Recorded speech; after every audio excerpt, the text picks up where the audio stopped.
Adding a couple of drops of this into your watering can can make the difference between having a tired looking plant that doesn't want to grow in your home and a thriving plant that will make you a proud plant parent. You see, this stuff is solving a huge problem that you probably had no idea that your plants even had, but it's one that will keep them from ever thriving. And we're not talking about chlorine. We're talking about nutrient lockout. If the water you give your plants isn't right or the soil is out of balance, then no amount of fertilizer you give them will provide the nutrients they need. Imagine you're baking a cake. You've lovingly made your batter, you've put it into a cake tin and popped it into a hot oven. What could go wrong? You followed the Nigella Lawson recipe to a T. Well, what happens if the amount of baking powder you added to the cake mixture isn't quite right? Too much and it rises too quickly, explodes like the Marshmallow Man, and you now got a mess in your oven to clean up. Too little and it doesn't rise enough and you just baked a pancake. Think of pH in a similar way to baking powder. pH that is too high or too low will result in a plant that looks like a pancake or an exploded marshmallow. Not literally, of course, although that would be quite funny to see. We'll cover the symptoms of this problem in a bit, by the way.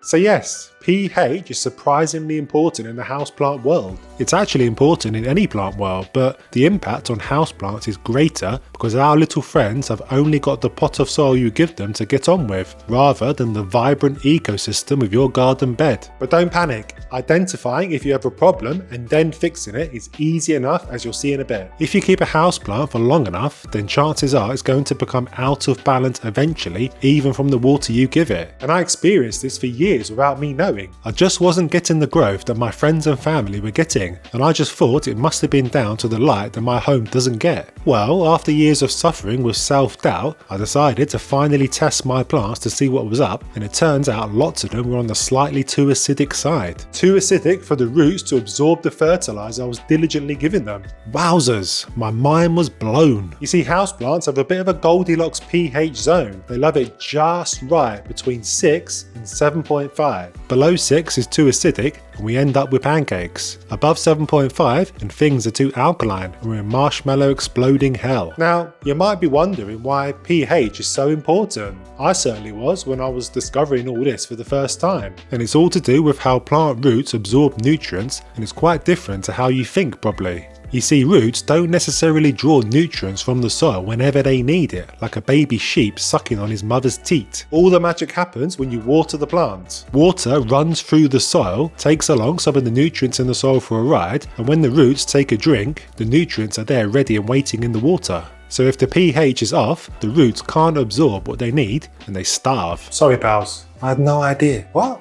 What do you mean you want Mrs. Sheffield to take over plant caring duties? Give me one more chance, please, I'm begging you! Now, if you regularly water your little guys and gals with distilled or reverse osmosis water, then you really do need to be on the watch out. Distilled water contains zero nutrients and so acts like a leech when you add it to the soil. And unfortunately for us, water isn't the only thing changing the pH of soil over time. There's lots of things at it. The roots themselves breathe in, just like the leaves, the natural decomposition of soil, and even fertilizer will have an effect over the long term. So one month your pH could be fine, but because of all the action going on in the pot, things are liable to change a couple of months down the line. Now, I mentioned the Goldilocks range before, and the truth is different plants like different pH levels, but for simplicity's sake and to not get too bogged down, it's best to use this range as a guide. Life's really not about a pH plan for every single plant we own, is it?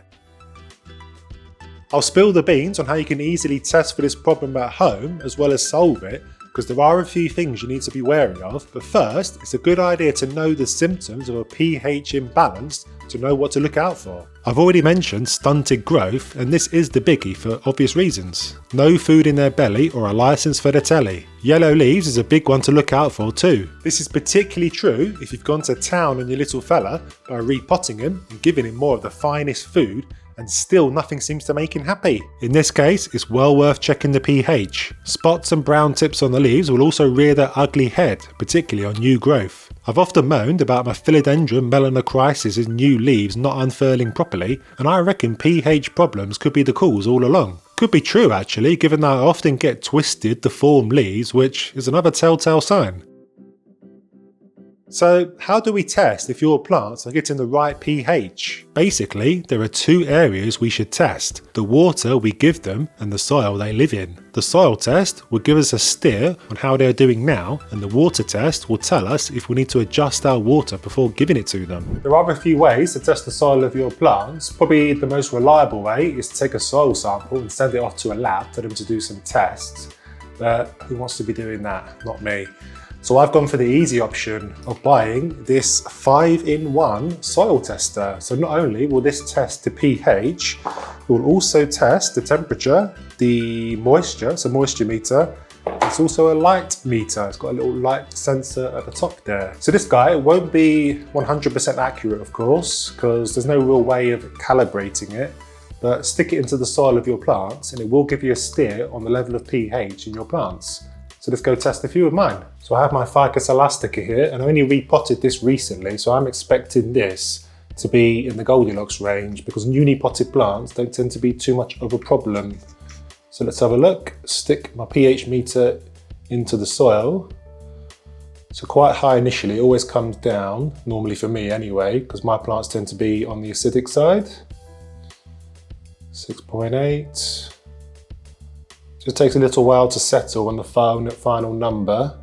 6.6, 6.5, 6.4. So like I say, 6.4.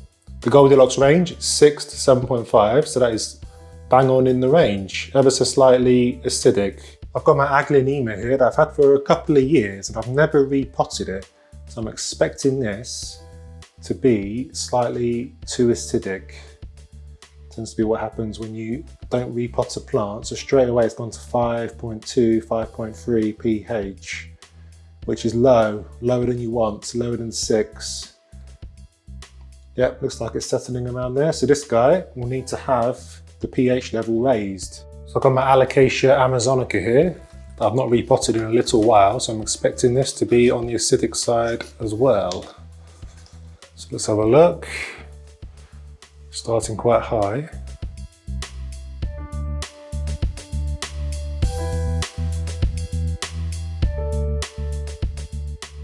So yes, slightly too acidic. So you can go around all your plants, pop your meter in, it'll give you a good steer on what's happening with your plants. So generally speaking, my plants, my soil tends to be on the slightly acidic side, which is no great surprise really.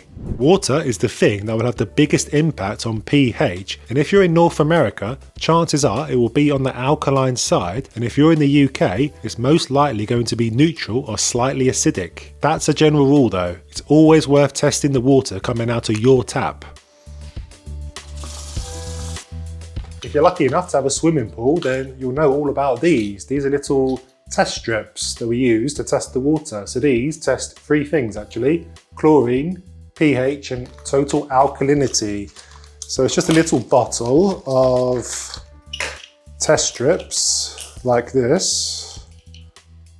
So you've got 3 markers on there. The top one tests the chlorine, the middle one tests the pH, the one we're interested in this video today, and the bottom one tests alkalinity.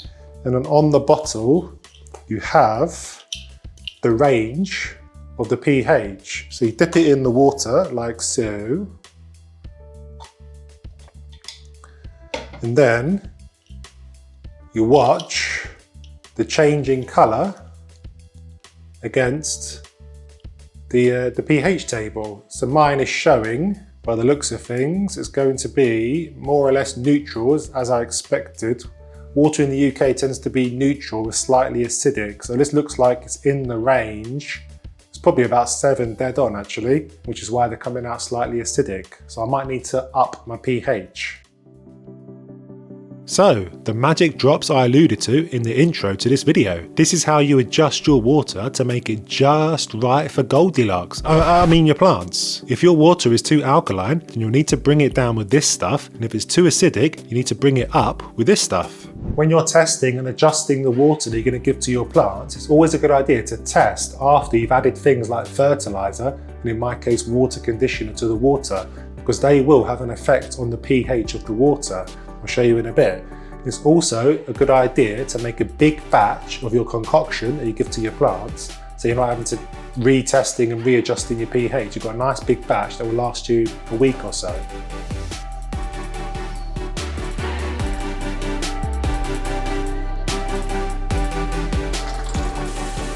So I've made my large batch of water now with my 6 litre watering can that I normally pour into my 1 litre watering can when I go around my house.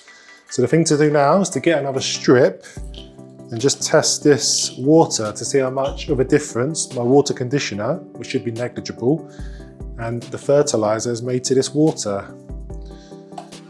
So I'm expecting it to be a bit more acidic. That's what fertilizer tends to do. It tends to make water slightly more acidic than normal. About 6.3, I would say. So in my case, I'm going to need to use a pH up solution, which is this BioBiz Bio Up. So what you do is you get a little capful, like so. A little goes a long way. You can always add, but you can't take away. So just add that to the water solution. Give it a good mix. I'm using a spoon that's in my kitchen. Give it a nice thorough mix, like so.